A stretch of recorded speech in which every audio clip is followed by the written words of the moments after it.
महिमावडीची बोरी खाय भिल्लणीची थोर प्रेमाचा भुकेला हाचे दुष्काळ तयाला महायोग पीठे तटे भीमरत्यं वरम कुंडलिकाय धातुन मुनींद्रे समागत्य तिष्ठन्तमानन्दकन्दं परब्रह्मलिंगं भजे पांडुरंगाकारु प्रथम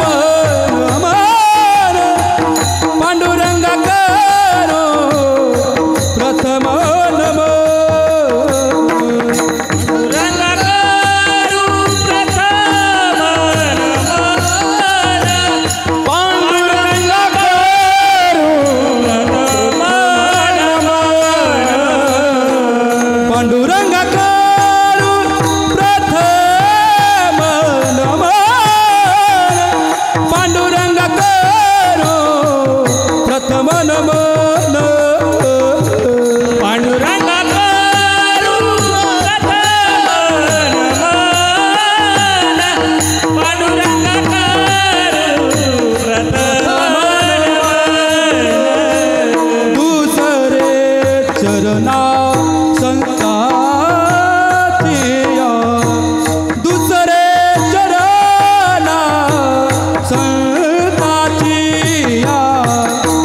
त्यांच्या कृपादाने कथेचा विस्तारो त्यांच्या कृपादाने कथेचा विस्तारो त्यांच्या कृपादाने कथेचा विस्तारो बाबाजी सद्गुरू दास तुका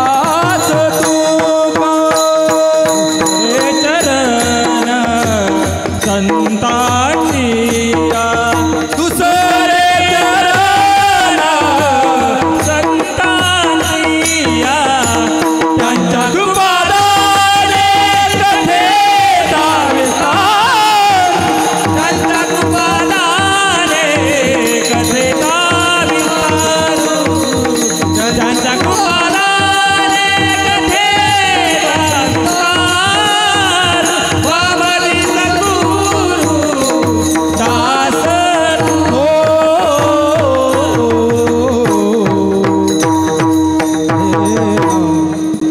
कृपादाने कथेचा विस्तारू बाबाजे सद्गुरु दास तुका जयांचे केलिया स्मरण होय सकळ विद्यांचे अधिकरण ते चिवंदू श्री चरण श्री गुरूंचे ते नमस्कारोनी आता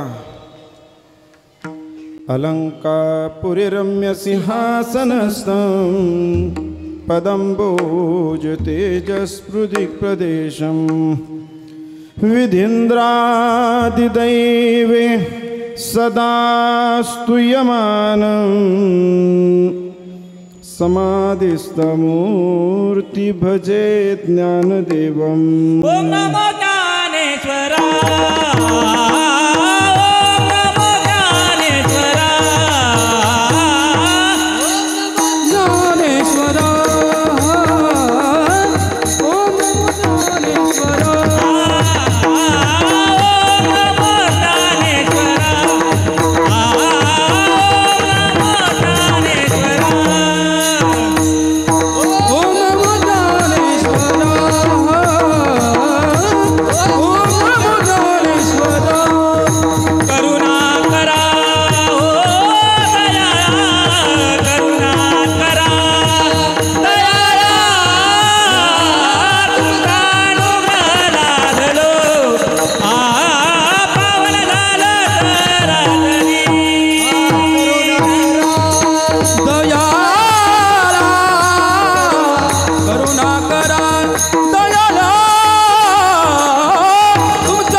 ज्ञानेश्वरा करुणाकरा दयाळा तुमचा अनुग्रह लादलो पावन झालो चराचरी मी कळा कुसरी काहीच नेने बोलतो वचने अतिभाविका एका जनार्दनी तुमचा दास त्याची आस पुरवावी तुमचा अनुग्रह लादलो पावन झालो किंवा पवन झालो चराचरी ऐसे नमन करून सकाळा हरिकथा बोले बोबडिया बोला अज्ञान म्हणून आपुल्या बाळा चालवी सकळा नाम म्हणे मस्तक हे पायावरी मस्तक हे पायावरी मस्तक हे पायावरी मस्तक हे पायावरी वार करे संताचा वार करे संताचा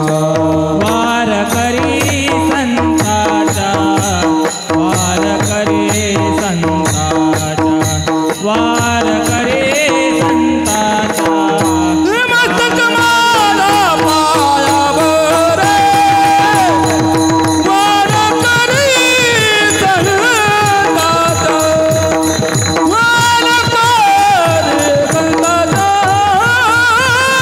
वार करे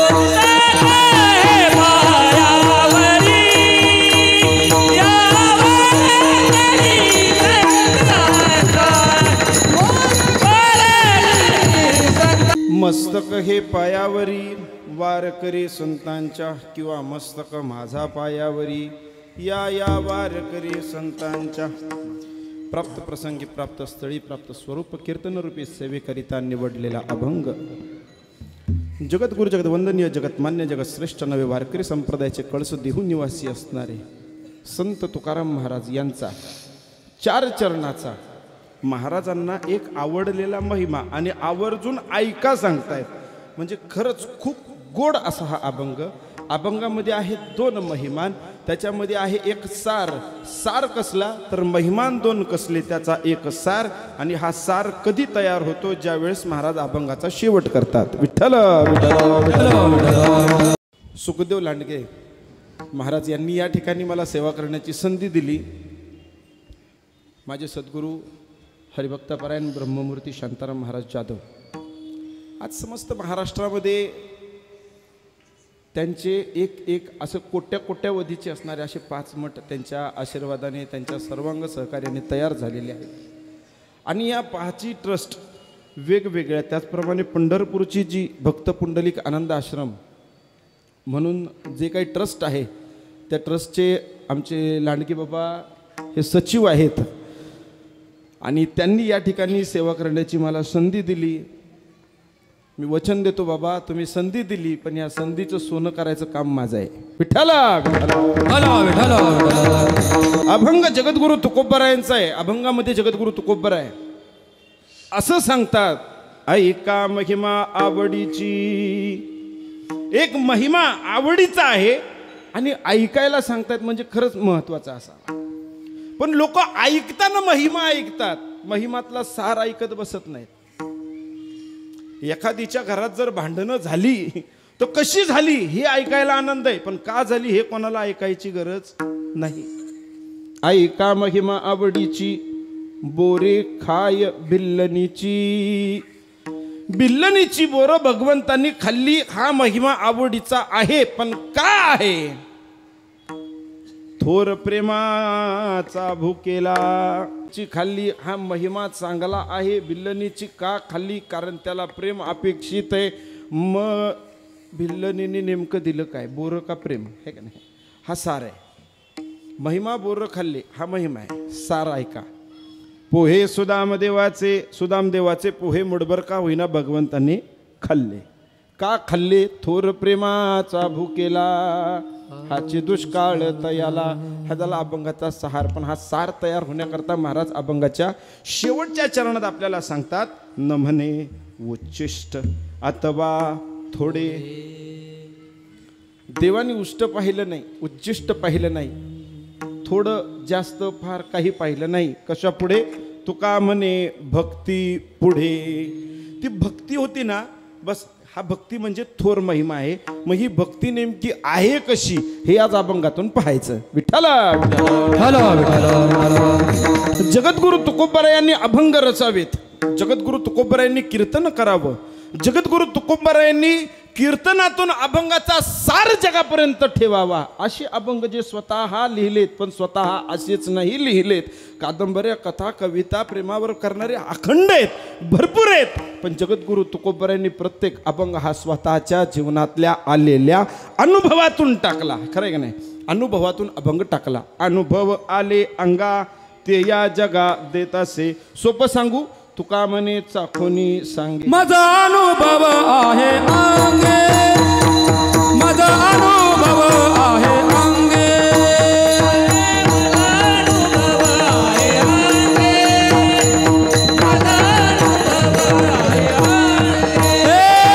तुका म्हणे कोणी सांगे, माझा अनुभव आहे अंगे, माझा अनुभव आहे अंगे.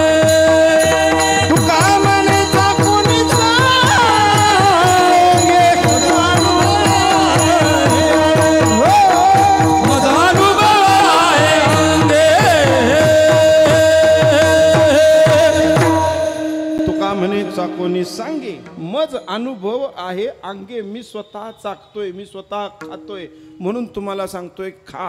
हितून तुमचं काही वाया जाणार नाही, खाल्लं तर तुमचा फायदाच आहे. हे जगद्गुरु तुकोबराय पटवून देतात. काय सांगितलं मी?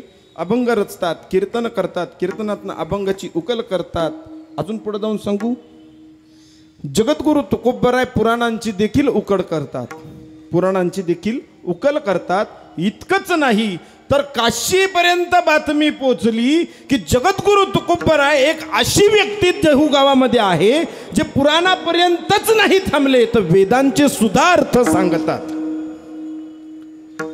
मग तिकडच्यांना असं वाटलं हे महाराष्ट्र आणि महाराष्ट्रातलं देहू गाव, देहू गावामध्ये एक तुकाराम म्हणून आहेत आणि जर वेदांच्या अर्थापर्यंत उकल करतायत तर ते कदाचित देहू गावातले नसलेच पाहिजेत.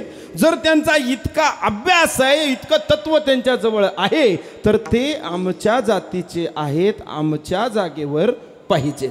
पुराण जुना काळ आहे, ब्राह्मणांनी उकल करावी, हे का नाही? ब्राह्मणांनी शास्त्र मांडावं. पण जगद्गुरु तुकोबराय शास्त्र मांडतात म्हणून सांगितलं की ते आपल्या जातीचे, ते इथं पाहिजेत. मी जात हा शब्द जाणून बुजून वापरतोय बरं का, कारण जाती जगात दोनच आहेत महाराज. आता झालं ते सगळं खेळ आहे महाराज. जे काही असं ना, ज्याला त्याला ज्याचा त्याचा हक्क भेटला पाहिजे, हे मला वाटतं भारत स्वातंत्र्य झाल्यानंतर हे सगळं चालू झालेलं आहे. पण माझ्या संत समुदायाने, माझ्या भगवंतांनी दोनच जाती जगामध्ये सांगितल्या. आता तुम्ही म्हणताल एक पुरुषाची जात आणि एक महिलाची जात, मी म्हणतो त्याही नाही, दोनच जाती. नीट ऐका, संत सांगतात एक जात आणि माझी मुक्ताई सांगते दुसरी जात. संत सांगतात संतांची जात आणि मुक्ताई सांगते भगवंताची जात. मग संतांची जात नेमकं कुठली? संतांची जात आहे का? ऐसी कळवळ्याची जाती, ऐसी कळवळ्याची जाती,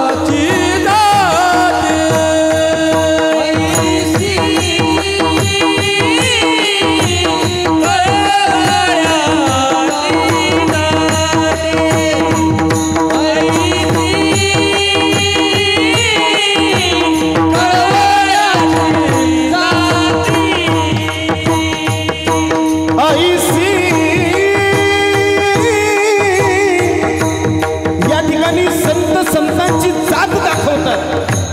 अभंगातले प्रत्येक शब्द हे नुसते पाठांतरासाठी नाही, थोडे डोक्यात घाला. ऐसी कळवळ्यांची जाती करीला भाविन प्रीती, करीला भाविन प्रीती,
कळवळ्यांची जाती करी लाभाविन प्रीती. ही जात संत सांगतात, ही जात संतांची आहे, ज्यांच्या जातीमध्ये फक्त कळवळ आहे आणि लाभाविन प्रेम करणारी जात ही सगळ्यात श्रेष्ठ जात. मग या सगळ्यात श्रेष्ठ जातीला श्रेष्ठ बनवणारी एक जात आहे, ती जात भगवंताची आहे, कारण संतांचा सांभाळ भगवंत करतो. मग देवाची जात कुठली? तर ज्ञानोपराय मुक्ताबाई अधिक एक संत आहेत, मला त्यांचा उच्चार कीर्तनात देखील करायचा आहे पुढे दृष्टांतात, म्हणून नाव घेत नाही. मग त्यातल्या एकाने मुक्ताबाईला प्रश्न केला, मुक्ताई तुझं लग्न झालंय का ग? आता माझी मुक्ता 7-8 वर्षाची आहे. ती म्हणे झालंय लग्न माझं. झालं? जातीतच केलं का ग? ते म्हणे हो माही जातीतच केलं लग्न मी. मग नवऱ्याची जात नेमकी कुठली आहे तुझ्या? म्हणजे माझ्या नवऱ्याची जात इतकी भारी आहे, ती जात जगात तुला शोधून सुद्धा सापडायची नाही म्हणे. अशी कुठली जात आहे? माझी मुक्ताई सांगते बघा. लग्न झाले का मुक्ताई? झाले? नाही झाले, पण झाले. मी सांगतो ना, पुरावा देतो तुम्हाला, तुम्ही मान्य करा झाले म्हणून. मोठ्या हौसन पती म्या केला. आता पती म्हणजे नवराच नाही. मुक्ताई सांगते मोठ्या हौसेन पती म्या केला, परी तो बोलत नाही मजला. नीट ऐका. जातीनं मौन रूपी राहिला. जो नवरा भगवंताची जात घरात सांभाळतो त्याच्या घरात भांडणं होत नाहीत महाराज. मौन राहिला भगवंताची जात आहे. जातीनं मौन रूपी राहिला, परी जाते तयाच्या घराला. बाई बाई जाते ग माहेराला, बाई बाई जाते ग माहेराला, बाई बाई जाते ग माहेराला, बाई बाई जाते ग माहेराला.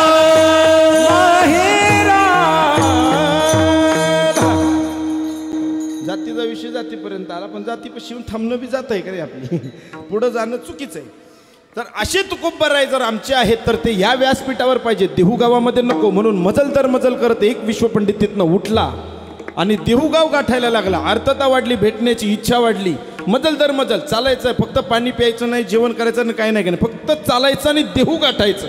अर्थता प्रेम महाराजांना पाहायचंय. वेदांची उकल देहू गावात राहून, पुराणांची उकल देहू गावात राहून, मंदिरात कीर्तन देहू गावात राहून कोण आहे अशी विभूती. म्हणून तिथपर्यंत पोचले, मजल दर मजल करत देहू गावाच्या वेशीपर्यंत आले.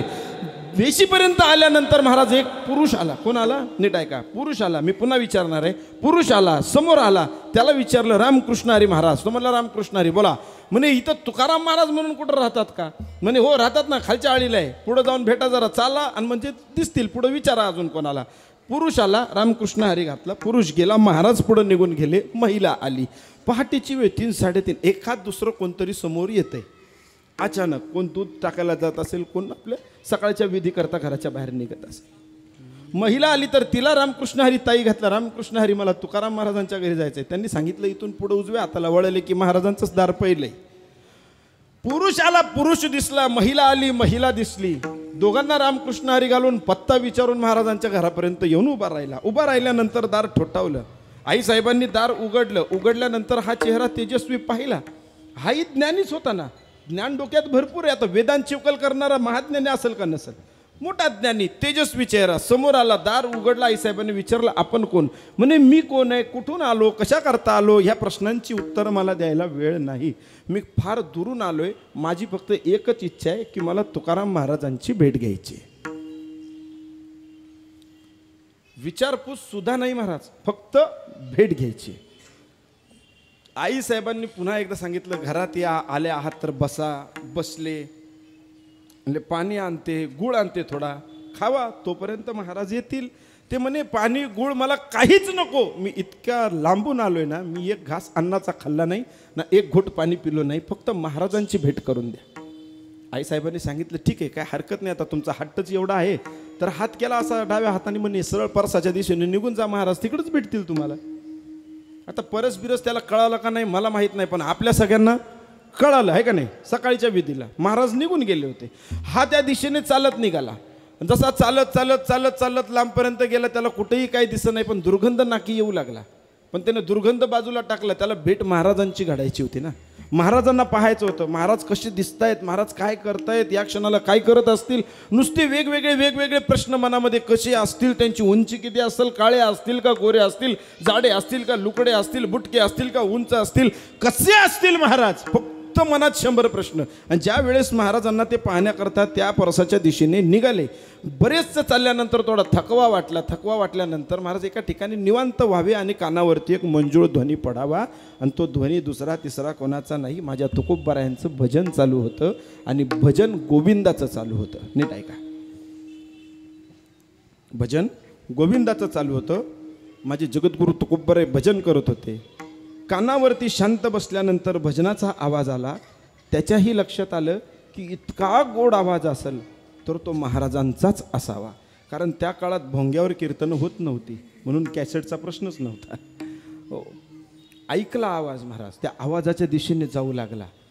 आणि महाराज एवढे मंत्रमुग्ध झाले होते भजनामध्ये, भज गोविंद गोविंद गोपाल, भज मुरली मनोहर नंदलाल, भज गोविंद गोविंद गोपाल. या आवाजाच्या दिशेने तो चालू लागला महाराज. त्याच्या चेहऱ्यावरची प्रसन्नता वाढू लागली. गोड आवाज आहे महाराजांचा. थोडा आपण बारकाईनं विचार करूया ना. महाराजांच्या एका अभंगाचं कीर्तन घेऊन पाकिटे घेऊन करोडपती कीर्तनकार झाले. ज्यांना अभंग लिहिला त्याचा आवाज कुठं असेल महाराज. आज आपण एवढे गोड गाऊ शकतो, का गाऊ शकतो? महाराजांच्या अभंगामुळे गाऊ शकतो. त्या आवाजाच्या दिशेने गेले, महाराजांना पाहिलं. पण ज्यावेळेस महाराजांना पाहिलं त्यावेळेस महाराजांची स्थिती अशी होती, माफी मागून सांगतो, महाराज विधी करता बसले होते परंतु भजन भगवंताचं चालू होतं. आपण प्रमाण देतो, फक्त प्रमाण. शिंक जांभळी खोकला इतुकाची वेळ वाया गेला. जगद्गुरु तुकोबरायांचं प्रमाण आहे. शिंक जांभळी खोकला हाच वेळ महाराजांचा वाया गेला, नाहीतर प्रत्येक वेळ हा महाराजांनी फक्त भजनातच लावला. हे तुकाराम महाराज आहेत. त्यांनी पाहिलं, पण पाहिल्यानंतर ज्ञान डोक्यात भरपूर आहे. त्याच्यामुळं अज्ञान असं आहे ना महाराज, अज्ञानी असावं बरं का माणसाने. हे ज्ञान घेऊन गेल्यामुळं घडलं असं की त्याने महाराज कुठल्या स्थितीत आहेत हेच पाहिलं. ते काय करतात, ते कसे, त्यांचा अभ्यास शून्य. म्हणतात ना, फर्स्ट इम्प्रेशन लास्ट इम्प्रेशन. पाहिलं, नाही पटलं. अरे जागा अपवित्र आहे, नाम कसं आहे? पवित्र आहे. जागा अमंगळ आहे, ही नाम मंगळ आहे. अमंगळ ठिकाणी मंगल नाम घेणारे यांना इतकं कळत नाही जागेत आणि नामात किती फरक आहे. आणि त्यांना हे गाव जगद्गुरु म्हणतंय म्हणे, संत म्हणतात म्हणे. आणि हे वेदांची उकल करणार, हे पुराणांची उकल करणार. मनामध्ये द्वेष निर्माण झाला सगळा. समस्त गाव गोळा केलं. अखंड गावापुढं महाराज तुकोबरायांना बोलवण्यात आलं आणि गावकऱ्यांनी प्रश्न विचारला, हे कोण आहेत, कशा करता आलेत आणि यांनी तुमच्याबद्दल काय कंप्लेंट केली, काय सांगितलंय आम्हाला, नीट ऐका. जगद्गुरु तुकोबराय म्हटले. झालेली कथानक सगळी सांगितल्यानंतर जगद्गुरु तुकोबरायांचं उत्तर आहे, हे कोण आहेत सद्ग्रस्त, कुठून आलेत, कशा करता आलेत, मला यातलं काहीही माहीत नाही. ज्यावेळेस या भजनाची लत म्हणू आपण, एक व्यसन म्हणू, ज्यावेळेस हे व्यसन लागतं ना शब्दांचं, ज्ञानोबा तुकाराम, त्यावेळेस महाराज भान राहत नाही. आपण चालतोय कुठे, करतोय काय, बोलतोय कुठे. वारीला जाताना तुम्ही बघा, पायाखाली शेण येतंय का चिखल येतंय याचं भान राहत नाही, पण भजन चालू असतं. ज्ञानोबा तुकाराम, ह्याला म्हणतात भान सोडणे, लत लागणे. माझं मलाच कळत नाही, काय खातो आम्ही कसं या सांगा, ते नाही कळत आम्हाला. कारण ज्ञानी माणूस भजन डोकं लावून करतो आणि ज्याला भगवंताचं वेड आहे ना, तो भजनातच लीन होऊन जातो. त्याला कळत नाही मी कुठं बसलोय, काय करतोय, काय खातोय. कारण ज्ञानी माणसाच्या इंद्रियावर ताबा राहू शकतो, पण जो अज्ञानी आणि भगवंताचा वेड आहे ना, त्याची इंद्रिय सुद्धा भगवंताचे होऊन जातात. गोविंद गोविंद मना लागली या छंद. इथं छंद चालू होतो ना मनात, त्यावेळेस ही जीभ ताब्यावर राहत नाही, ती सतत सतत सतत सतत भजन करत राहते. खंत याच गोष्टीची आहे की ज्याने अखंड श्वास दिले, ज्याने अखंड बोलण्याची ताकद दिली, त्याला घड्याळाची एक आकडे लावून खंडित करण्याचा प्रयत्न चालू आहे. मला असं म्हणायचं आहे, ज्या कुठल्या गोष्टीच्या फळाची अपेक्षा ठेवून जर तुम्ही काम केलं तर ते फळ सुद्धा तुमच्या उपयोगाला येत नाही. विठ्ठल सहज म्हणतो आपण, तू काम करत राहा, फळाची अपेक्षा करू नको, भेटल्याशिवाय राहत नाही महाराज. तुकोबारायांची अवस्था आहे, गोविंद गोविंद मना लागलिया छंद, मग गोविंद ती काया. ही काया गोविंदमय, म्हणजे आता भजन तुकाराम महाराज करत नाहीत, साक्षात भगवंतच त्यांच्यात नांदलाय, तोच भजन करतोय. ही मग गोविंद ती काया, भेद नाही देवा तया. आता त्यात भेद नाही राहिला, म्हणून महाराज हात जोडून नम्र होऊन त्याला सांगतात, माझी मज झाली अनावरवाच्या. जगद्गुरु तुकोबाराय हात जोडून नम्र होऊन सांगतात, माझी मज झाली अनावरवाच्या. माझी मज झाली अनावरवाच्या,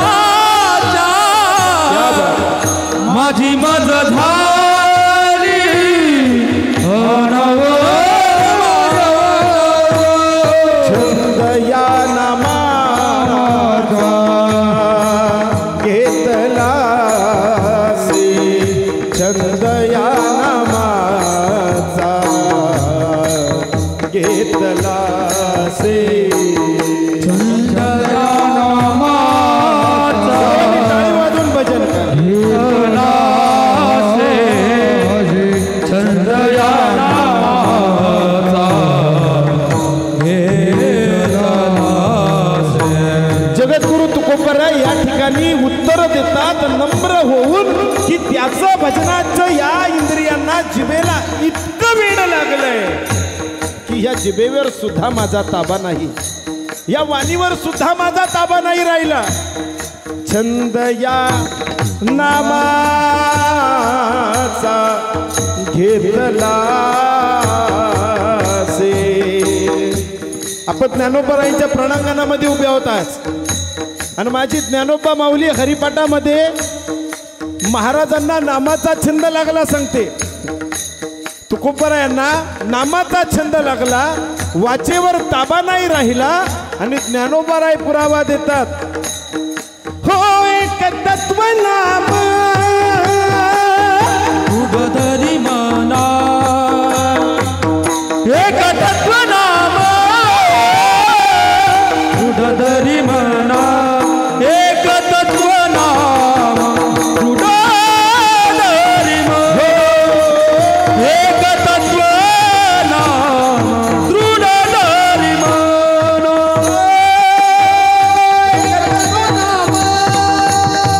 उगदरी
म्हणतात, महाराज म्हणतात नामाचा छंद लागला, ज्ञानोबराय म्हणतात नामाशिवाय तत्वच नाही. आणि आपण असे आहोत की नाम सोडून इतर ठिकाणी तत्व करत पळत फिरतोय. हो, जगाचा बाप पांडुरंग परमात्मा तो जर एक सोडला तर इतर ठिकाणी फक्त भीकच मागावी लागते. विठ्ठल विठ्ठल तुकोबरायांचं उत्तर पण यांना पटना गेलं ना महाराज. किती खरं सांगितलं तरी पटलच असं नाही. माझ्या डोक्यामध्ये जर तुमच्या बाबतीत अविचार झाले तर तुम्ही कुठल्याही पाण्यात आंघोळ करा, तुम्ही अशुद्धच. होईल तितका त्रास दिला. 9:20 वाजल्यापर्यंत त्रास दिला महाराज. विठ्ठल विठ्ठल कीर्तन राहायचं बाजूला, नुसतं इथंच थांबायचो मी. 9:20 पर्यंत त्रास दिला, भरपूर त्रास दिला, शेवटपर्यंत त्रास दिला. शेवटी एकच त्रास ठरला, महाराज ऐकत नाहीत, नाही ऐकत म्हणे एक करा, महाराजांची प्रॉपर्टी बुडवून टाका. आणि जगद्गुरु तुकोबरायांची प्रॉपर्टी काय असणार हो? फक्त जगद्गुरु तुकोबरायांनी रचलेले अभंग. कळालं का? ही तुकाराम महाराजांची गाथा म्हणजे महाराजांची प्रॉपर्टी. महाराजांच्या हातून 2 पानं इंद्रायणीच्या डोहात टाकली. एक पान तळाला गेलं, परत आलं नाही. दुसरं तळाला गेलंच नाही, वरच्या वर तरलं महाराज. हो, तळाला गेलेलं पान महाराजांची संपत्ती जितकी माझ्या वाट्याला आली काढली, इंद्रायणी याच्या डोहात टाकून दिली आणि भगवंताला हा देह समर्पण करून टाकला महाराज. आणि तो देह समर्पण केल्यानंतर त्या वाणीतून आलेले अभंग इंद्रायणी सुद्धा स्वतःमध्ये घेऊ शकली नाही. जसेच्या जसे महाराजांना दिले. सगळे ज्ञात आहात. जळी दगडा सहित वया तारी येल्या जैस्या लाह्या. या लाह्या तारल्यासारख्या वया भगवंतांनी महाराजांच्या इंद्रायणीच्या पाण्यावरती तारल्या. 13 दिवसाच्या अधिष्ठान जसं तुकोबरायांनी केलं, जसा हा त्रास देणारा होता त्यांनीही केलं. नेमकं होतंय काय ते तरी पाहू. जगद्गुरु तुकोबरायांनी अन्न पाणी सोडलं, फक्त धावा विठ्ठलाचा करू लागले. 13 दिवस तेही थांबले, 13 दिवस हे पाहणारेही थांबले. थांबल्यानंतर 13 दिवसांनी घडलेला चमत्कार डोळ्यानं पाहिला. त्यावेळेस कुठंतरी देवाने कमीत कमी छोटी बुद्धी दिली असं समजू. त्यांनी जगद्गुरु तुकोबरायांच्या पायावरती हे मस्तक ठेवलं. जशा गाथा पाण्यावरती तरल्या तसं तुकोबरायांना समर्पण झाले. आणि ज्या वेळेस तुकोबरायांना संपूर्ण समर्पण झाले त्यावेळेस जगद्गुरु तुकोबराय कोण हे सुद्धा तेच पटवून देतात. नीट लक्षात ठेवा. पहिल्यांदा आले, पुरुष भेटला रामकृष्ण हरी महाराज, आहे ना लक्षात. नंतर पुढे जाऊन महिला भेटली रामकृष्ण हरी ताई. आता जगद्गुरु तुकोबरायांची कृपा झाल्यानंतर पुरुष येऊ नाहीतर महिला येऊ, सगळ्यांनाच रामकृष्ण हरी माऊली. सगळ्यांना सम. ज्यांच्यात पाहावं त्यात तुकोबराय. कुत्र पाहावं समोर कुत्र, तर कुत्र्याला जय हरी तुकाराम महाराज. कुत्र्याला कोणी दिसावं, लांडगं दिसावं, जय हरी लांडगे महाराज. नाही तुकाराम महाराज. कोणी दिसू द्या महाराज. दगडामध्ये, फळामध्ये, फुलामध्ये, पक्ष्यांमध्ये फक्त तुकोबराय दिसू लागले. ही अवस्था आहे महाराज. आणि ही जगद्गुरु तुकोबरायांची अवस्था. ज्यानं जगद्गुरु तुकोबरायांना त्रास दिला त्यानं स्पष्ट स्वतःच्या भाषेत, स्वतःच्या अनुभवात लिहून ठेवले. तुमच्या आमच्या पाठामध्ये आहे. कोण आहेत तुकाराम महाराज? ज्यांनी आजच्या अभंगामध्ये भगवंताचा महिमा वर्णन करतात.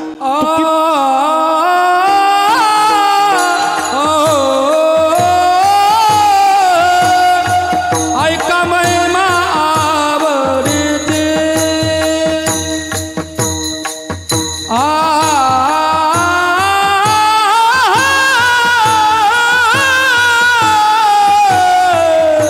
ऐका महिमा आवडते.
आवडीचा महाराज अभंगाच्या पहिल्या चरणात सांगतात.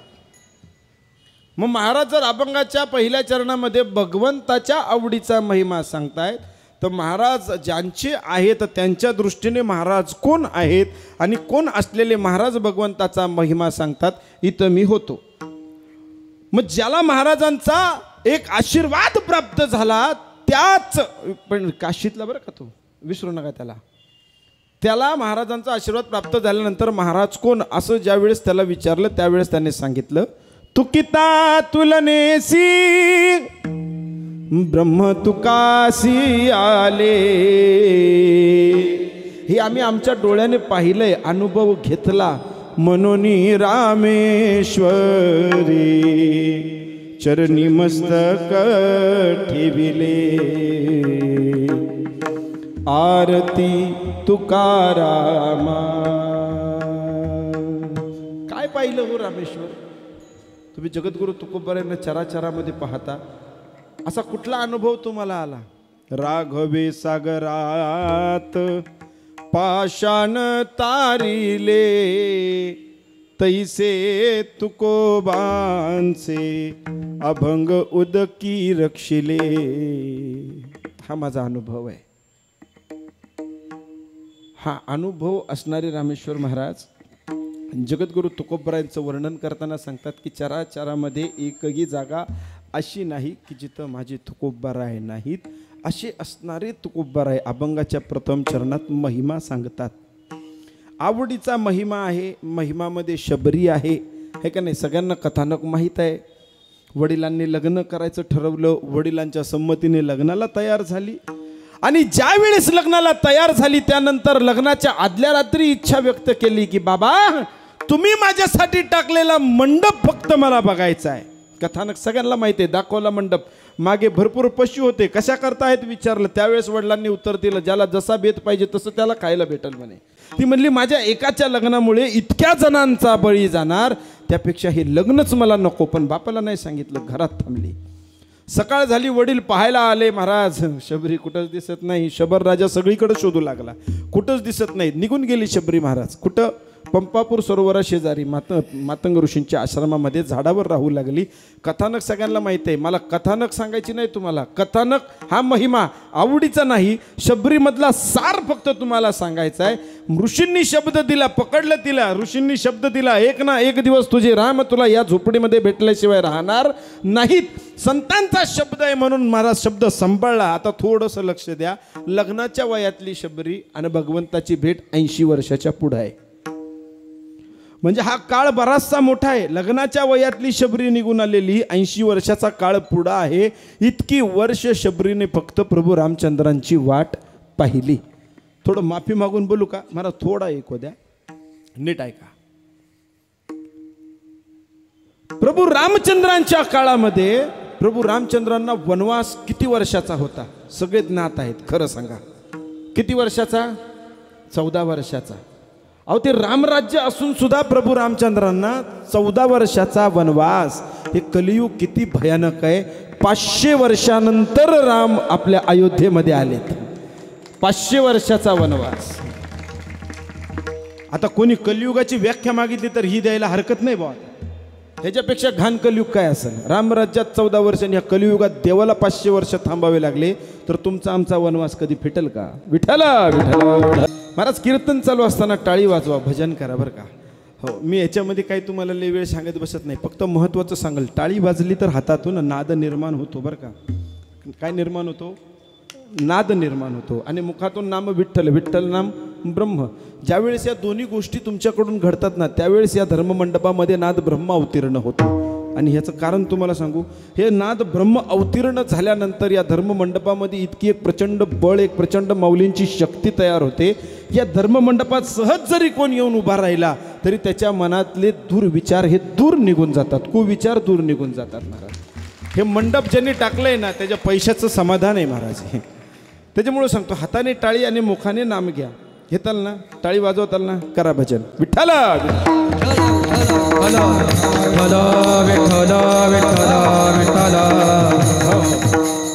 काहीतरी चांगलं सांगितलं टाळी वाजवतात म्हणजे इथले लोक आहे का नाही? नाही, पण हे चांगलंच आहे आणि खरं आहे. आणि नाद निर्माण होतो. तुम्हाला वाटलं तर आपण एक हे करूया, आपण काय म्हणतात ना, प्रॅक्टिकल आणि थेअरी हे दोन शब्द आहेत. आपण थेअरी करण्यापेक्षा प्रॅक्टिकल करून पाहूया, हे का नाही. थेअरी वाचायची, प्रॅक्टिकल कर्तृत्वात आहे. आपण कर्तृत्वातली माणसं आहोत. एकदा सगळ्यांनी मिळून असे तयार व्हा बरं, हात पुढे घ्या सगळ्यांनी. फक्त मी 3 म्हटल्यावर सगळ्यांनी टाळी वाजवायची. किती म्हटल्यावर? 3. एक टाळी. ज्यांनी मंडप टाकलाय ना त्यांनी टाळीचा आवाज ऐका बरं का एकदा. अक्का कोपरखैराने ऐकेल इतका प्रचंड आवाज. एकच टाळी इतक्या हातांची वाजणार आहे एकाच वेळेला. हॅपी बर्थडे करायचा नाही, हां, आणि माझा तर बड्डेच नाही होत महाराज, त्यामुळे हॅपी बर्थडे करायचा नाही. एक टाळी. 3 म्हटल्यावर वेळ कमी आपल्याकडे, विसरू नका. 1 2 3 म्हणू द्या ना मला. तुम्ही माझ्या पुढे आहेत, कीर्तन वेळेच संपणार आहे. फक्त 3 म्हटल्यावर वाजवा. थोडं माझं ऐका कीर्तन कराय मी. पुन्हा एकदा. तयार? तयार? 1 2. तुम्ही 3 म्हणूच देणार नाहीत मला शेवटपर्यंत. हरकत नाही. टाळी वाजली, नाद आला, नाद ब्रह्म अवतीर्ण होतो. म्हणून सगळ्यांनी टाळी वाजवा आणि नाव घेत चला. हो, नाव घेतल्याने आयुष्य वाढतं महाराज. नीट ऐका माझं. भगवंताच्या नामस्मरणातनं आयुष्य हे वाढतं. सोपं उदाहरण, आपण संसारामध्ये नुसतं नवऱ्याचं नाव घेतलं तरी नवऱ्याचं आयुष्य वाढतं की काय? महिला वर्ग वाढतं का नाही वाढत? वाढतं का नाही? एका कीर्तनात म्हातारी महाराज 82 वर्षाची होती. 82 वर्षाची. आणि मला कीर्तन वरातीचं होतं महाराज. ही कीर्तनं असतात, मला कीर्तनकार झाल्यावर कळालं. आता वरातीचा अभंग मला अजून माहीत नाही. वरातीचं कीर्तन आपला घेतला, माऊलींचा अभंग हरिपाठातला, आणि कीर्तन चालू केलं होतं. पण ते कीर्तनाच्या अगोदर एक प्रसंग असा घडला होता. ती गाठ सोडतात बघा नवरा नवरीची, ती गाठ सोडायचा कार्यक्रम चालू होता. आणि त्या एका म्हातारीला त्या ठिकाणी 82 वर्षाची होती, ती आली आणि ती गाठ सोडायला लागली. तर त्या म्हातारीने गाठ सोडताना नाव घेतलं महाराज. आणि ते नाव इतकं लांबवलं तिने. मी घड्याळाकडं पाहत होतो की कीर्तनाची वेळ निघून चालली, कीर्तनाची वेळ निघून चालली, पण हिचं नाव काय थांबत नव्हतं महाराज. मला राग आला म्हातारीचा थोडा. वेळ निघून गेल्यावर मजा राहत नाही ना महाराज. 10 वाजून गेले की श्रोते बी इकडे तिकडे बघू लागतात, कवा आवरतोय महाराज कवा जातोय घरी. वेळ निघून चालली माझी, मला सहन होईना गेलं. म्हणून मी त्या म्हातारीला हळूच बाजूला घेतलं गाठ सोडल्यावर. म्हटलं अगं तुला काय अक्कल आहे का म्हातारी? अगं कीर्तनाची वेळ निघून चालली, कीर्तन करायचं तू नावच घेत बसली एवढ्या लांब लांब. म्हणलं इतकं लांब कधी नाव आम्ही ऐकलंच नाही ना महाराज. म्हणून हे नाव असं असतं हे माहीत सुद्धा नाही. तिने नाव घेतलं, फक्त मला एक सांगितलं, तू कीर्तन कराय ना बाबा. मी म्हणलं हा. म्हणे एक ऐक. म्हणे सांगा. फुकट ज्ञान घेतल्याशिवाय राहत नाही आम्ही. म्हणलं सांगा. तिने सांगितलं. आज माझं वय 82 आहे, माझा नवरा 93चा आहे. फक्त त्याला चालायला अवसर नाही म्हणून त्याला जिवंत घरात मी फक्त नाव घेते म्हणून ठेवलंय. ही नावाची ताकद आहे बरं का. मग आज आपलं आयुष्य किती झाले माहिती आहे का? आयुष्य फक्त 60 वर्ष राहिले. किती? 60. 60च्या वर जर आपण चुकून गेलो तर सरकारकडनं ST मध्ये जागा आहे बसायला आता, आहे का नाही? सरकार म्हणे तू 60 जगला, लय मोठं काम केलं, आता बसून प्रवास कर, तुझा भरोसा राहिला. आणि हे 60 वर्ष सरकारने केलं का आयुष्य? नाही, ह्यांनी केलं. भाजीत भाजी मेथी पिकू नाही तर ना पिकू महाराज. 60 वरच वडून आणलंय आपल्याला. आज ही ताकद आहे. आपलं आयुष्य वाढवायचं असेल तर मी सांगतो ते नाव पाठ करा. तुमच्या नवऱ्याचं आयुष्य नाही वाढलं तर मला सांगा. तुम्ही सांगू पाठ करणार? जिचं पाठ होईल ना महाराज, लांडगे महाराज, जिचं पाठ होईल तिला रोख रक्कम बक्षीस बरं का. फक्त आकडा जाहीर करणार नाही मी. एका कीर्तनात केला, भामटी होती महाराज, यूट्यूबला ऐकून ती बसली होती. तिने हात वर केला आणि मी सांगितलं 13,000 देईन. पाकिट 12,000 घेतलं होतं मी. खिशातले 1000 घालून तिला दिले. बोलले तैसा चाले त्याची वंदावी. तेव्हापासून मी आकडा 0 सोडून दिला. आकडा सांगत नाही पण नाव घेतो. नीट ऐका.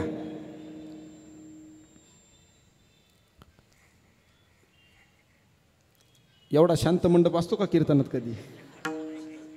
हे फक्त नाव ऐकायला शांत झालेत महाराज.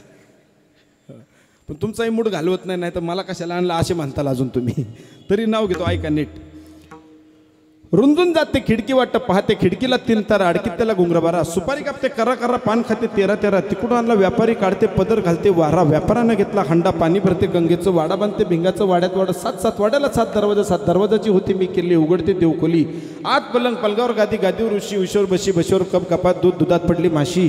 हा काशा गेला काशी, याच्या नावाने धरती ही आषाढी एकादशी. मला टाळ्या अपेक्षित नव्हत्या, फक्त भजनात वाजवा. विठ्ठल टाळी. तुकोबारायांचा सांगण्याचा उद्देश एक आहे, जर महिमा आवडीचा आहे का आहे, कारण ती शबरी एकावरती स्थिर राहिली. येणार म्हणजे माझा राम येणार महाराज. जब मेरे राम जी का शब्द काय येतो माहिती का, जब आहे. जब ज जहाजाचा आणि ब बदकाचा, क कमळाचा आणि ब बदकाचा नाही, कब. हे कबवाले आपण आहेत. कब कब कधी कवा होईल का, होईल का, कधी होईल, हे कब आपण आहेत. प्रश्न आपल्या डोक्यात आहेत. म्हणून सोमवारला व्हॉट्सअप, सगळेच व्हॉट्सअपला आहेत महाराज. 82 वर्षाचे म्हातारे बी व्हॉट्सअप चालतात आता, सगळे व्हॉट्सअपला. सोमवार उघडाला व्हॉट्सअपचा स्टेटस काढायला लागले की सगळे भोलेनाथ, हर हर महादेव. सोमवारचे 24 तास संपले, मंगळवार उगवला, आला गणपती बाप्पा. एका देवावर स्थिरच नाही व्हॉट्सअप महाराज. गणपती गेला की विठोबा आला, विठोबा गेला की साईबाबा आले, साईबाबा गेला की संतोषी माता आली, ती गेली की हनुमान राय आले, हनुमान राय गेला की कोण आलं, अहम वाग्या सोहम वाग्या प्रेम नगरावारी, अहम वाग्या सोम वाग्या प्रेम नगरावारी, अहम वाग्या सोहम वाग्या प्रेम नगरावारी, अहम वाग्या सोम वाग्या प्रेम नगरावारी. हे सावधवनी बदली लागा देव ना कैवा, सावधानी बदली लागा देव करा कैवा, सावधवनी बदली लागा देव करा कैवा, सावधानी बदली लागा देव करा कैवा. मल्हारीची वारी माझ्या मल्हारीची वारी, मल्हारीची वारी माझ्या मल्हारीची वारी, मल्हारीची वारी माझ्या मल्हारीची वारी, मल्हारीची वारी माझ्या मल्हारीची वारी. रविवार आला की खंडोबा आला महाराज. एका तत्वावर आपण उभे राहिलो का, एका नामावर उभे राहिलो का, एका देवासाठी उभे राहिलो का नाही. 7 दिवसात 7 देव केले आम्ही महाराज. 80 वर्ष फक्त प्रभू रामाची वाट पाहत होती. रोज सकाळी उठायचं, जिथनं प्रवेश आहे ना आपण तिथं गेट बांधतोय गावाला, त्या गेटपासून स्वतःच्या दारापर्यंत फुलं टाकायची, अंगण झाडून काढायचं, फुलं टाकायची. केसाच्या केरसुन्या केल्या महाराज. फुलं टाकायची, त्या फुलावर 2दा-3दा अशी चालून यायची, स्वतःच चालून यायची. का चालून यायची माहिती आहे, प्रभू रामचंद्र या फुलांवरून ज्या वेळेस आतमध्ये पाऊल टाकणार त्यावेळेस त्यांच्या पायाला एकही काटा रुतता कामा नाही. बघा ना, प्रेम अंतकरणातली बघा, भक्ती बघा शबरीची. चालून पाहायची रोज सकाळी. संध्याकाळ झाली पुन्हा सगळं साफ करायचं, पुन्हा सकाळी लवकर उठून पुन्हा सकाळी करायचं, पुन्हा पायवाट टाकायची, पुन्हा फुलं टाकायची. आम्ही इतकं सहन नाही करू शकत महाराज. इलेक्शन कधी लागतील त्याची घाई सगळ्याला लागली आताची आता. देवाची कवा वाट पाहायची आपण, माय शबरीनं पाहिली बरं का. जब मेरे राम जी का आवन होगा, शबरी के कुटिया का पावन होगा. अरे स्वतःची धन्यता होईल यात नवल नाही महाराज. अरे माझी झोपडी धन्यता होऊन जाईल म्हणे. हो, आएंगे प्रभुराज. अगं शबरी, तुझ्याकडे पैसे आहेत का, प्रॉपर्टी आहे का, देव तुझ्या घरात येतोय, काय करशील देवासाठी तू, आहेत का पैसे. गालीचा लागतो देवाला बसायला, सजवावं लागतं लोड गालीच्या सगळं. देव येणार तुझ्या दारात, काही नाही म्हणे. आएंगे रघुराज अपने आसन पे बिठाऊंगी, मीठे मीठे बहर अपने हाथों से खिलाऊंगी. या ठिकाणी मीठे मीठे बेर म्हटले. काय म्हटले, मिठे मिठे. का म्हटलं माहितीये का, ती पहिली चाखायची, आंबट लागलं तर फेकून द्यायची, गोड लागली तर बाजूला ठेवायची, देवाला द्यायची. मीठे मीठे बेर अपने हाथों से खिलाऊंगी. आणि एक बाय 1 गेट 1 फ्री ऑफर कोणाला आवडत नाही. हे डिमांड बाय 1 गेट 1 वर डिमांड चाललेत महाराज. माझ्या शबरीला बाय 1 गेट 1 एक ऑफर होती त्यावेळेस. काय ऑफर होती सांगू, 7-7 लखन जी का दर्शन होगा, शबरी के कुटिया का पावन होगा. जब मेरे राम जी का आवन होगा, शबरी की कुटिया का पावन होगा. जब मेरे राम जी का,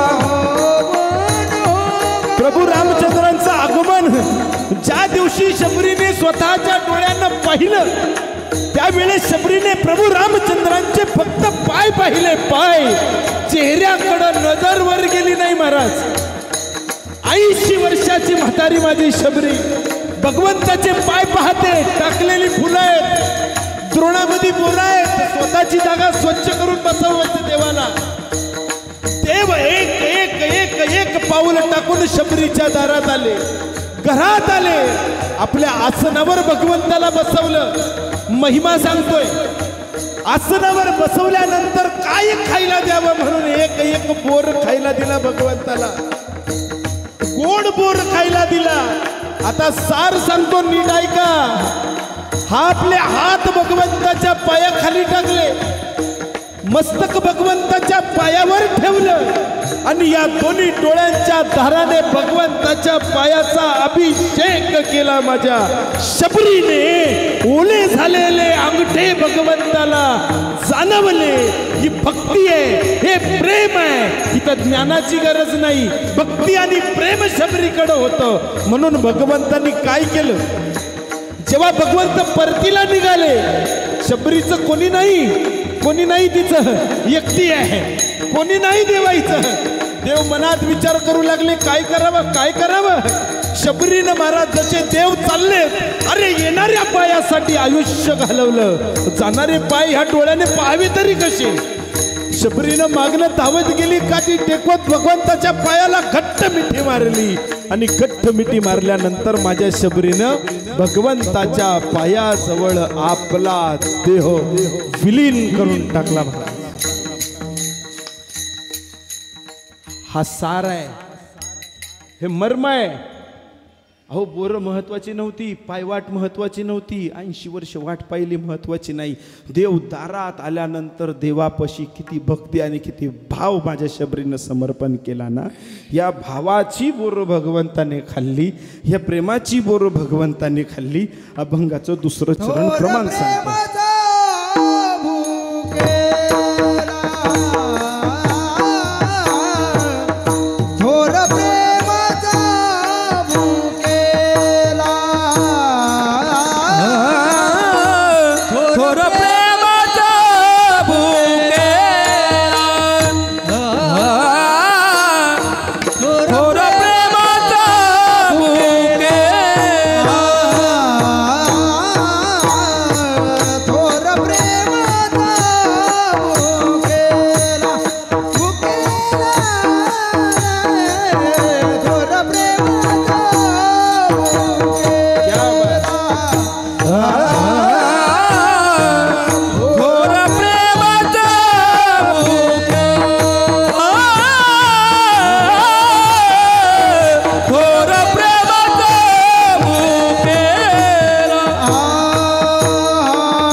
भगवंताकडं दुष्काळ आहे पण प्रेमाचा आहे महाराज.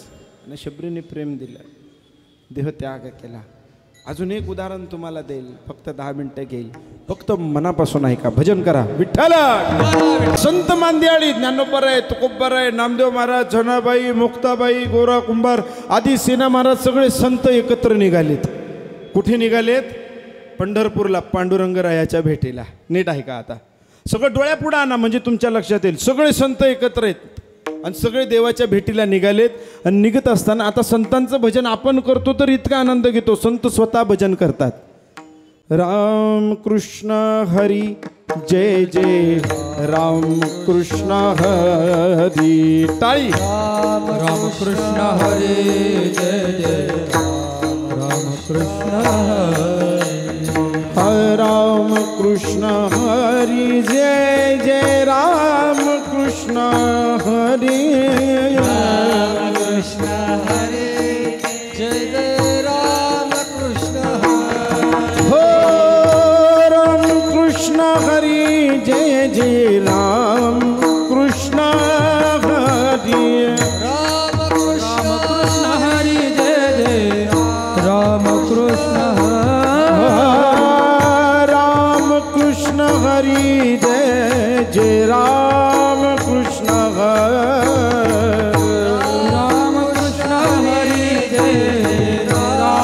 कृष्ण हरे. दिंडी चालली आहे, लक्षात आहे ना. आधी संतांची निघालेली दिंडी, दिंडीतला आवाज प्रत्येकाच्या कानावर पडायचा.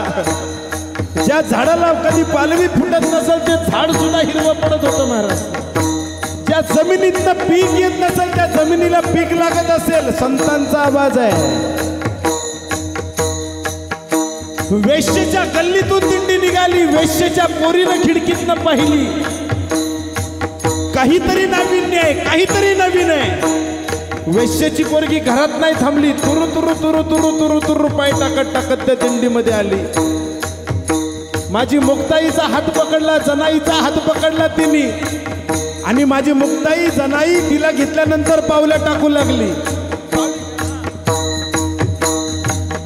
राम कृष्ण हरी, जय जय राम कृष्ण हरी. राम कृष्ण हरी, जय जय राम कृष्ण हरी.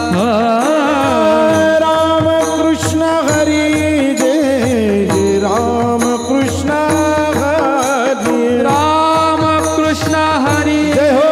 जय राम कृष्ण हरी. ती त्या मुक्ताईचा हात धरायची, मुक्ताईच्या पावलावर नाचायची.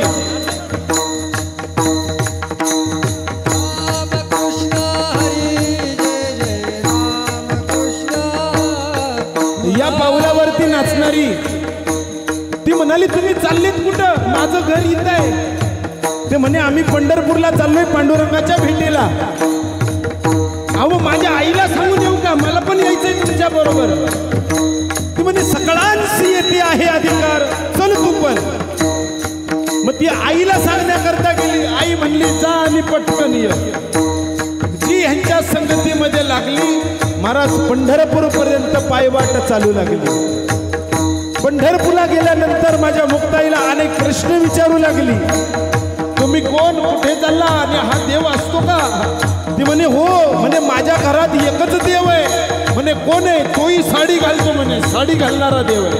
म्हणे, देवाचं नाव काय? म्हणे, अंबाबाई. ह्याच्यापेक्षा दुसरा देवच देवाऱ्यात नाही. हो. आता मुक्ताईचा संवाद ऐका कान्होपात्रासोबत. एकच देव आहे माझ्या घरात. माझी आई काय काम करते? वेश्याचं काम आहे. नाचायचं, नाचगाणं करायचं, त्यातनं जे पैसे भेटतील त्यातनं उदरनिर्वाह. त्यामुळे आमच्या घरात असला देव कोणाला माहितीच नाही, फक्त अंबाबाई आहे म्हणे. मग तुमचा देव हा अंबाबाई आहे का? हा पहिला प्रश्न. ज्ञानोबरायांनी पुढे येऊन त्याचं उत्तर दिलं. तुला माझा देव पाहायची इच्छा आहे ना? देव पाहायची इच्छा आहे ना? माझा देव अंबाबाई सुद्धा आहे म्हणे. नीट ऐका, प्रमाण देऊन सांगणार मी. तो कुठं आहे, काय करतो, दिसायला कसा आहे, या सगळ्या गोष्टीची उत्तरं ज्ञानोबराय सांगतात. तू विठेवरी सकये बाई हो करी कृपा, माझे मन लागो तुझे पायी हो करी कृपा. तू सावळे सुंदरी हो करी कृपा, लावण्य मनोहरी हो करी कृपा. निज भक्ता करुणा करी हो करी कृपा. एकही सोडत नाही देव महाराज.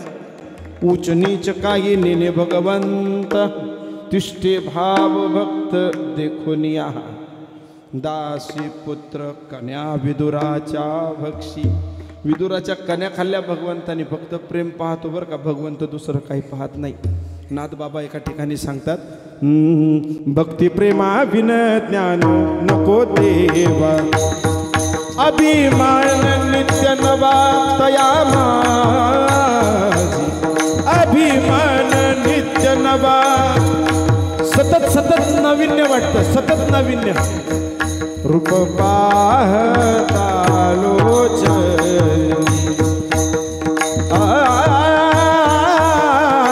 रूप पाहता लोचनी.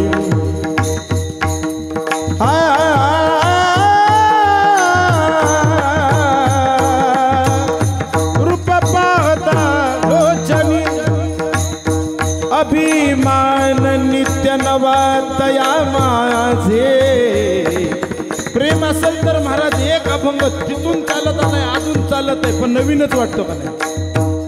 प्रेम सुख देई, प्रेम सुख देई.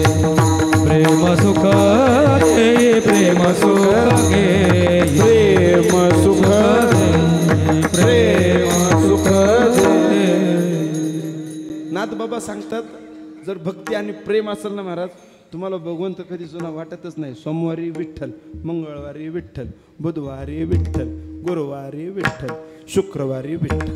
आणि विठ्ठल कधी आपला करून घ्यायचा नाही. महाराज सांगतात आपुला तो एक देव करूनी घ्यावा. आपण आमदार जरी ओळखीचा असला तरी सहज म्हणतो माझा आमदार आहे. आपला म्हणतो का कधी? नुसता आमदार 5 वर्षाचा मालक महाराज आपला आपला नाही, माझा आमदार आहे तो सहज. मग देव कोणाचा आहे महाराज? विठ्ठल माझा माझा माझा माझा माझा विठ्ठल माझा मी विठ्ठलाचा.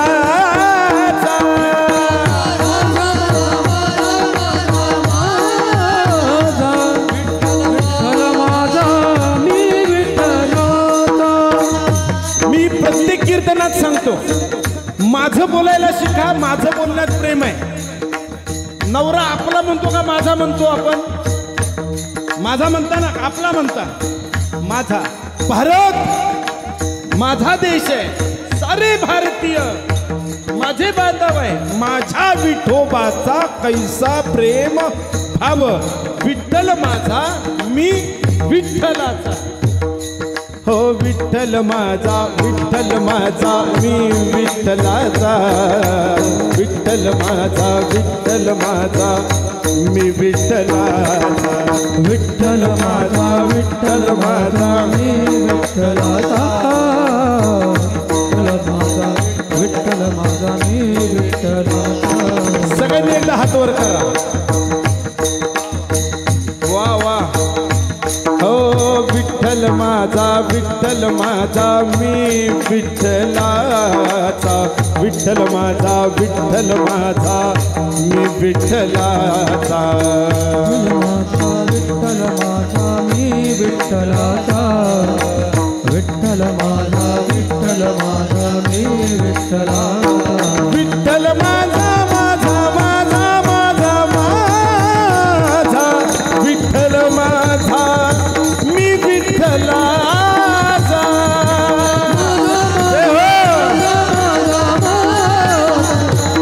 विठ्ठल माझा मी विठ्ठलाचा. हो विठ्ठल माझा माझा माझा माझा माझा विठ्ठल माझा मी विठ्ठलाचा.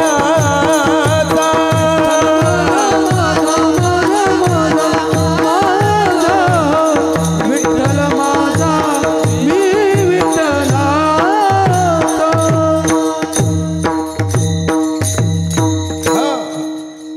माझं म्हणण्यात प्रेम आहे. माझा देव तुला दाखवतो. काय करतो? करुणा केल्याशिवाय राहत नाही. करुणाकार आहे तो. पण आता जिच्या घरामध्ये फक्त अंबाबाई आहे तिला विठ्ठल काही कल्पना नाही. पण माऊली पटवून देत आहेत की आमचा विठ्ठल इतक्या सगळ्या गोष्टी करतो. मग तो अंबाबाई का नाही? तर तो अंबाबाई सुद्धा आहे. अभंगाचं या द्रुपद असं आहे. सच्चिदानंद अंबाबाई हो करी कृपा.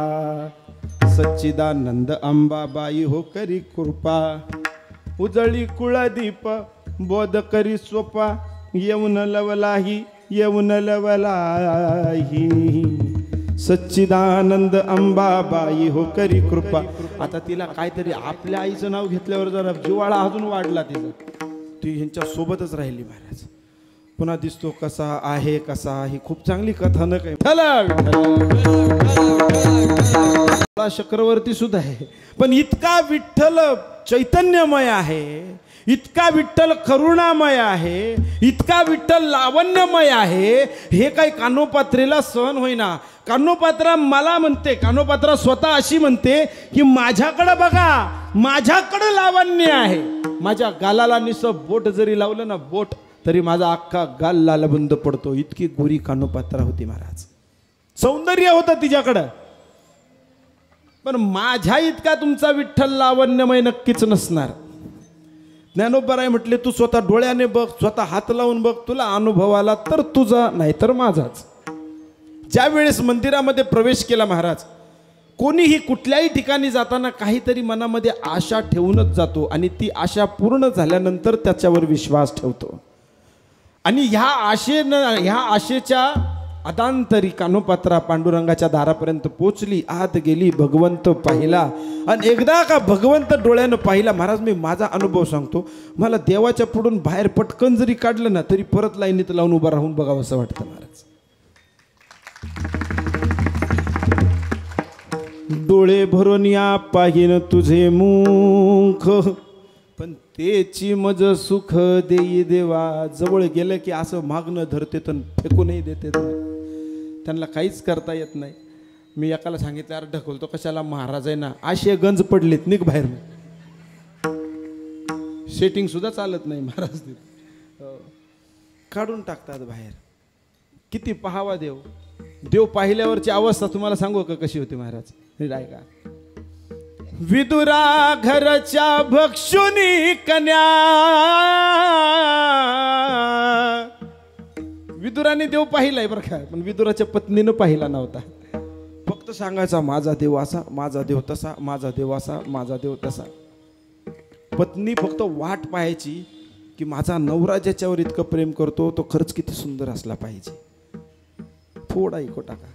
ज्या वेळेस महाराज विदुराने पत्नीला सांगितलं की आज आपल्या घरी देव येतात, पत्नीला महाराज सहन होईना. हिथं पळ, तिथं पळ, हिथं पळ, तिथं पळ, हे करू का ते करू ना, काय करू ना, कसं करू, आत कसं घेऊ, बाहेर कसं घेऊ.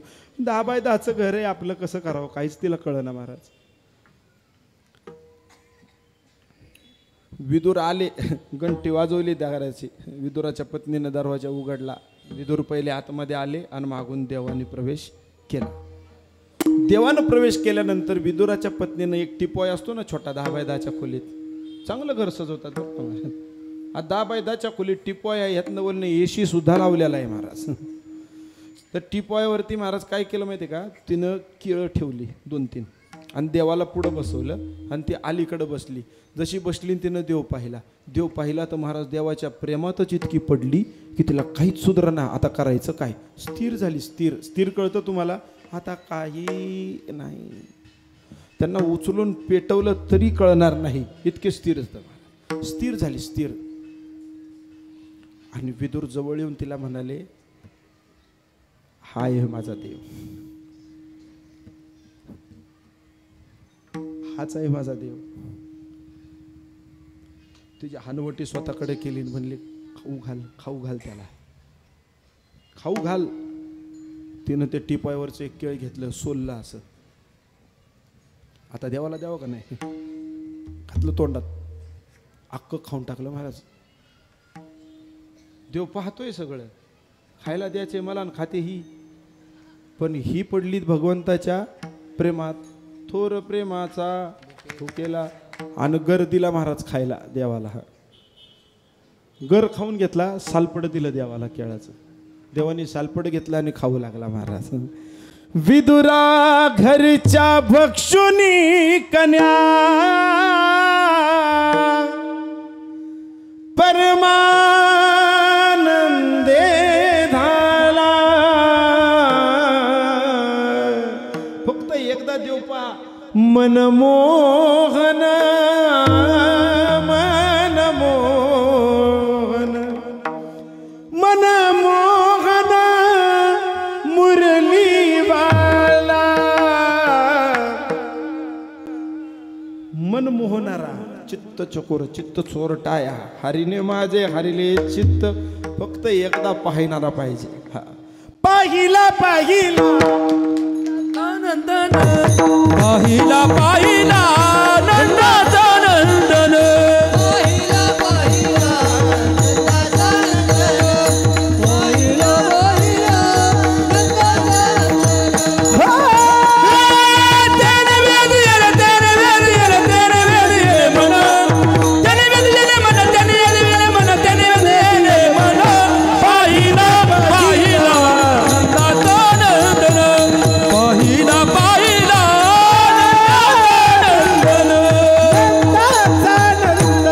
नंदाचा नंदन. आता हा नंदाचा नंदन पाहण्याकरता कान्होपात्रा पहिल्यांदा देवा पुढे गेली. संगत अखिल संतांची लाभलेली आहे. काय तुमची माझी लाभली का महाराज? आपला काकडा चालू झाला तर लोक खिडक्या जोरात लावून घेतात, जोरात. झोप मोड होती ना महाराज, आवाज जितके गोड आहेत आपले. भगवंताचा काकडा चालू असायचा ज्या वेळेस भगवंताला साधी संत काकडा करून बोलवायचे, जनाबाईच्या घरात झोपलेला देव सुद्धा ताट उठून डायरेक्ट देवापुढे तिथं जाऊन उभा राहायचा, काम करायचा. का? आवाज संतांचा आहे, आपला नाही महाराज. संतांचा सहवास लाभलेली कान्होपात्रा भगवंताच्या दारात भगवंताच्या डोळ्यात पाहते. भगवंताच्या डोळ्यात पाहिल्यावर भगवंताच्या प्रेमात पडली महाराज. इतकी प्रेमात पडली की स्वतःच्या गालाला लागलेला बोट गाल लालबुंद करतो विसरून गेली. तिने तेच 4 बोट भगवंताच्या पायावर दर्शन करता स्वतःहून टेकवली. किती लावण्यमय असेल देव माझा. आजही आम्ही लाईन लावून जर पंढरपूरच्या इथं दर्शन घेतलं, आजही कान्होपात्राची 4 बोट तिथं बघायला आहेत आपल्याला महाराज.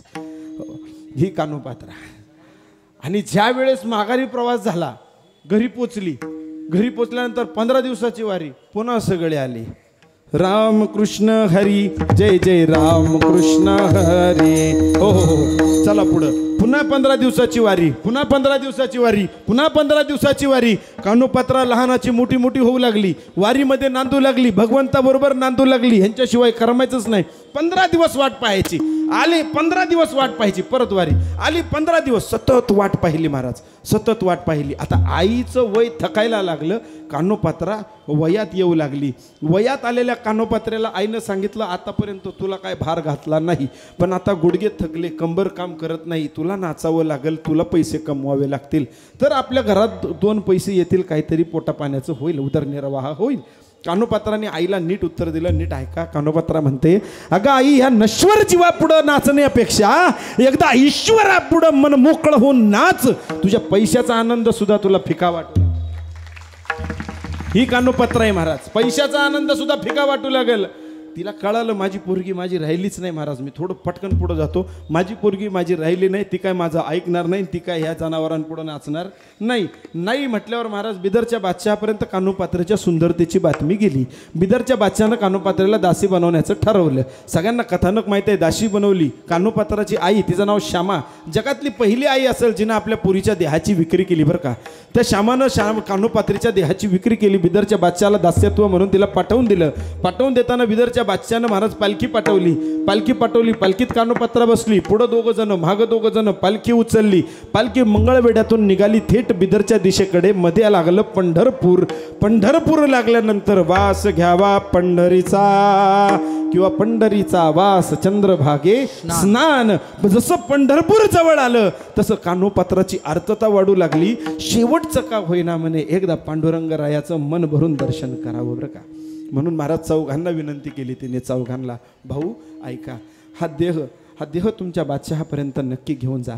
फक्त एक इच्छा माझी पूर्ण करा. पंढरपुरात आले तर शेवटचं दर्शन मला माझ्या देवाचं घेऊ द्या. नीट ऐका आईसाहेब, देवाचं दर्शन घेऊ द्या म्हटल्यावर चौघांनी पालखी खाली ठेवली. पालखी खाली ठेवली. कान्होपात्रा बाहेर आली.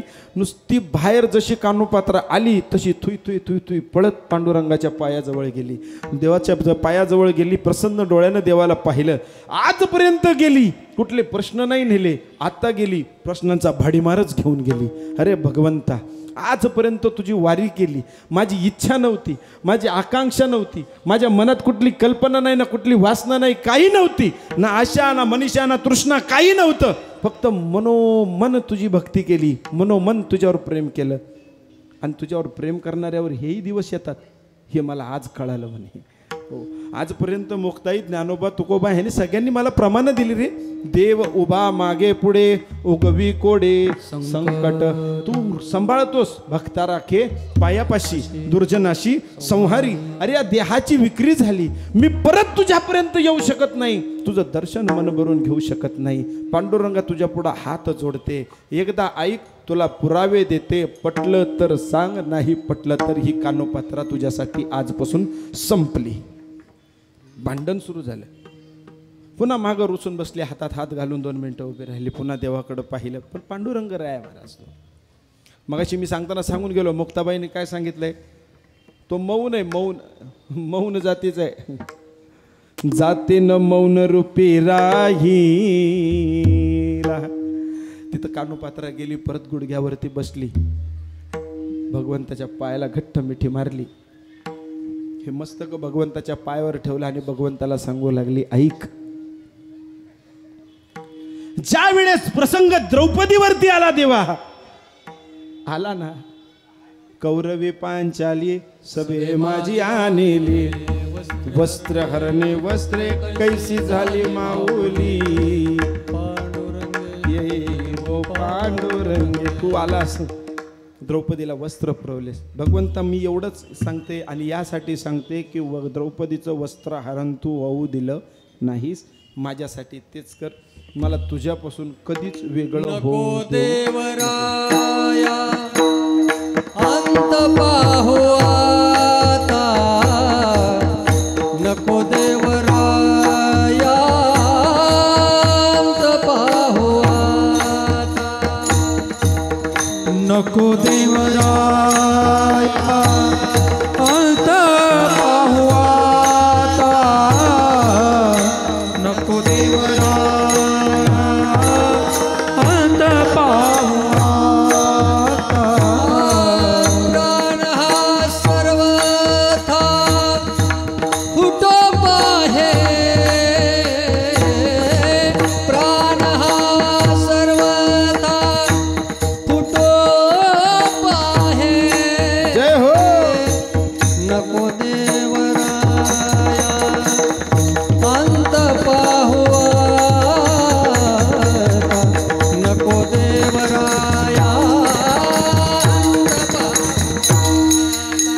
नको देवराया वा वा अंत पाहू आता नको देवराया अंत पाहू आता प्राण हा सर्वथा फुटो पाहे प्राण हा सर्वथा फुटो पाहे नको देवराया जय हो अंत पाहू आता नको देवराया अंत पाहू आता नको देवराया अंत पाहू आता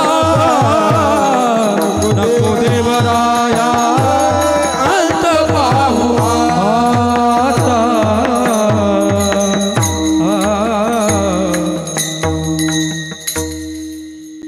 नको देवराया अंत आता पाहू आम्ही शिवरंजनीमध्ये बसवलो होतो थोडे भावगीत आहे भक्तिगीत आहे का नाही प्राण हा सर्वथा जाबू पाहे कानुपत्रा सांगते आता अंत नको पाहू हरणीचे पाडस व्याघ्रा घरी अरे हरणीला पकडणारा जसा वाघ तिच्या माग आहे आणि त्याच वाघाच्या घरात चुकून हरणी न जावं अशी माझी अवस्था झाली आहे हा देह राहणार नाही भगवंता याला तुझ्यापासून वेगळं करू नको भगवंताच्या पायाजवळ बसलेली कानुपत्र भगवंताला बोलते नीट ऐका जरा हो मी भाव सांगतोय प्रेम सांगतोय भक्ती सांगतोय काय कानुपत्राकडे आत्मज्ञान होतं कुठलं शास्त्र होतं काही नाही भोळी होती भाबळी होती पण विठ्ठलाची होती महाराज घट्ट पायाला मिठी मारलेली कानुपत्रा सांगते भरी सभा मो द्रौपदी थारी राखो लाज हमारी गोवर्धन गिरधारी रे हाक मारली तिच्यासाठी तू आला जनाबाईसाठी आला दळण दळिले सख्या श्रीहरी जनाबाईनं मला सांगितलं अगं माझ्यासाठी बी आलाय एकेकाने पुरावे दिले तू त्यांच्यासाठी आलाय भगवंता आज माझ्यासाठी तुला यावंच लागल शेवटची हाक मारते तुला ऐकू वाटलं तर ऐक कन्हैया रे कन्हैया रे कन्हैया रे जगजेठी कन्हैया रे कन्हैया रे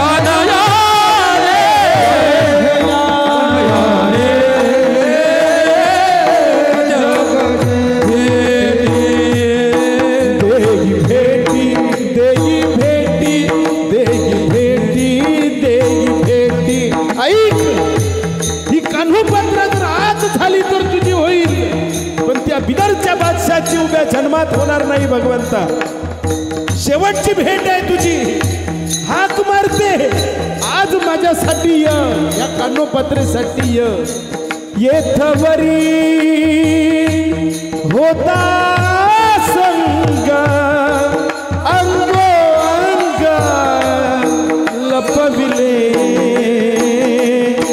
येथवरी होता संग. मला माहित नाही इथून पुढे मी थांबल तुझी म्हणून, पण एकदा तुझं करून घे. अंगो अंग लपविले. अंगो अंग लपविले. कानया रे कानया रे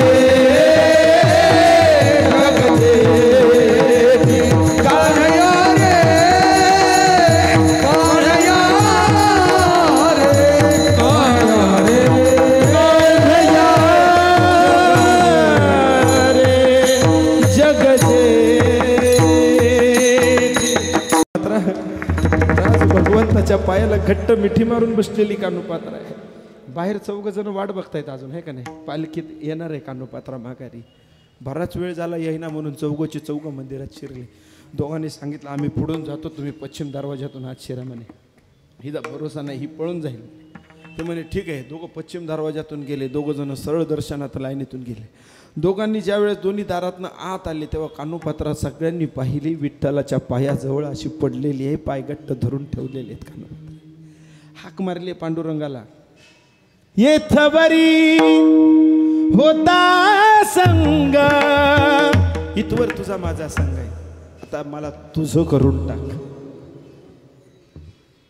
हाक मारला. कान्हा अगं उठ कान्हा. बिदरचा बादशाह वाट पाहतोय.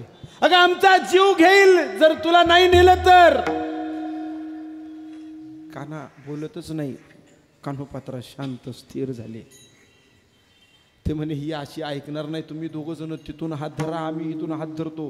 हिला उचलून नेऊन पालखीत टाकू. दोघांनी तिकडनं आले, दोघं इकडून गेले. कानोपात्रेचे हात दोघांनी धरले. कानोपात्राला भगवंतापासून जशी वेगळी केली ना महाराज, कानोपात्राने देह त्या ठिकाणी त्याग करून टाकला. देह संपवला, भगवंताच्या चरणी विलीन केला. त्याच झाडाचं आजही आम्ही दर्शन घेतो. हे ज्ञान नाही महाराज, प्रेम आणि भक्तीची उदाहरणं आहेत. कळलं का हो. थोर प्रेमाचा भुकेला हाची दुष्काळ तयाला. एकदा मोठ्या प्रेमाने भजन करा विठोबाचं. विठोबा रखुमाई विठोबा रखुमाई विठोबा रखुमाई विठोबा रखुमाई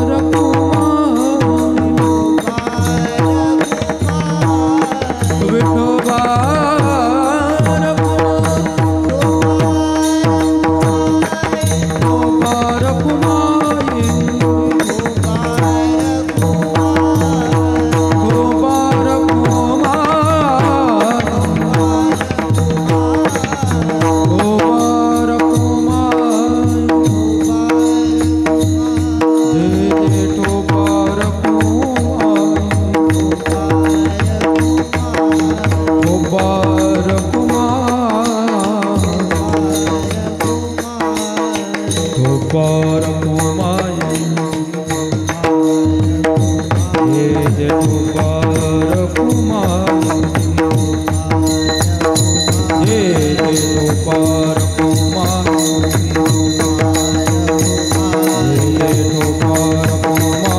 दिलेली वेळ माझी आता संपत आलेली आहे. पहिलं चरण झालं, दुसरं चरण झालं, तिसरं चरण सुदामदेवाचं देखील तसंच आहे बरं का. मुठभर पोहे भगवंतांनी खाल्ले यात नवल नाही महाराज. देताना सुदामदेवाच्या मनामधलं जे प्रेम होतं, जी भक्ती होती ना, ती भगवंत खात होता. फके मारी कोरडीचे थोर प्रेमाचा भुकेला हाचे दुष्काळ तयाला. या ठिकाणी शबरीची उष्टी बोरं पाहिली नाही ना, माझ्या सुदामदेवाचे पोहे थोडे पाहिले नाही. भक्ती पाहिली न म्हणे उच्चिष्ट अथवा तुका म्हणे भक्ती पुढे थोर प्रेमाचा भुकेला हाची दुष्काळ तयाला. एकदा सगळ्यांनी हातवर करून भजन करा. ज्ञानेश्वर माऊली ज्ञानराज माऊली तुकाराम. अखंड महाराष्ट्र ज्याच्या नावावरती उत्सर्जित होतो, चार्जिंग होते अखंड महाराष्ट्राची, महाराष्ट्राच्या मातीची, प्रत्येकातल्या कणातली, ज्याच्या नावाने एक ताकद निर्माण होते, ते नाव, पवित्र नाव म्हणजे छत्रपती शिवाजी महाराज. पुढं सांगतो अजून, नीट ऐका. जर कोणाला नाही पटलं तर कीर्तन झाल्यावर मला सांगा की महाराज मला हे नाही पटलं, पण कीर्तनातनं बोलू नका, नाही तर परत घ्यायचे नाहीत मला. कधी न ऐकलं असेल पण माझा अनुभव तुम्हाला सांगतो, पटला तर बघा. सहज बोलताना बोलतो आपण की छत्रपती शिवाजी महाराज या महाराष्ट्राला लाभले होते.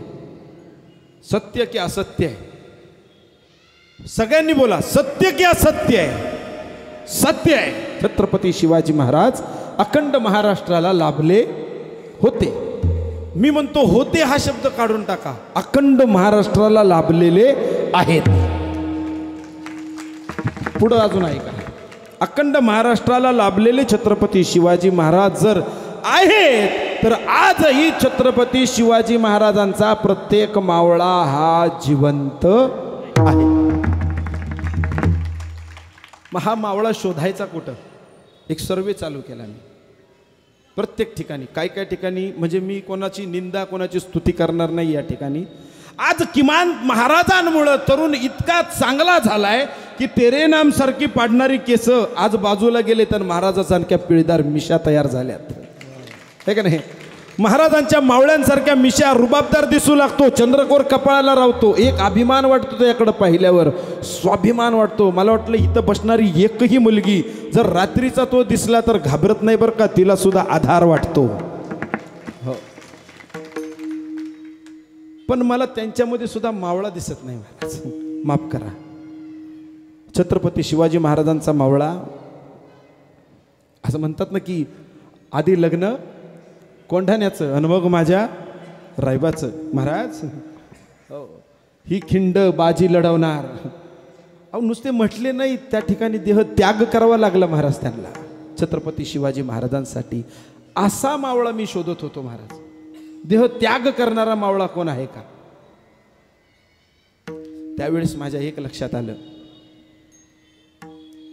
आज जर छत्रपती शिवाजी महाराज आहेत, जर आपण इतक्या अभिमानाने स्वाभिमानाने बोलतो तर छत्रपती शिवाजी महाराजांसाठी देह त्याग करणारा मावळा सुद्धा आहे. मग या विक्रांत महाराजांना तो मावळा भेटला कुठं, जो आज सुद्धा स्वराज्यासाठी लढला, ज्या राजा स्वराज्यासाठी लढला, त्याच्यासाठी प्रत्येक मावळा देह प्राण हातावर घेऊन उभा राहिला. तेच स्वराज्य, हे सुराज्य, हे भारत राष्ट्र सावध राहण्यासाठी, या भारतावर संकट येऊ नये म्हणून या भारत देशाच्या सीमेवरती हातामध्ये गन घेऊन महाराज छातीची पर्वत करून उभा राहिलेला माझा फौजी हा माझ्या देशाचा खरा मावळा आहे. हो, खरा मावळा मला तिथं दिसला बरं का महाराज. हो, छाती सीना करून महाराज फाडून उभा आहे. कशासाठी उभा आहे? माझ्या स्वराज्याच्या रक्षणासाठी. हो, तो माझ्या महाराजांचा खरा मावळा वाटू लागतो. फक्त आपण जे आहोत ती मावळ्यांची सावली आहे, लक्षात ठेवा. मावळे बनू नका. मावळा बनण्यासाठी महाराज तिथं जाऊन उभा राहण्याची तयारी ठेवा.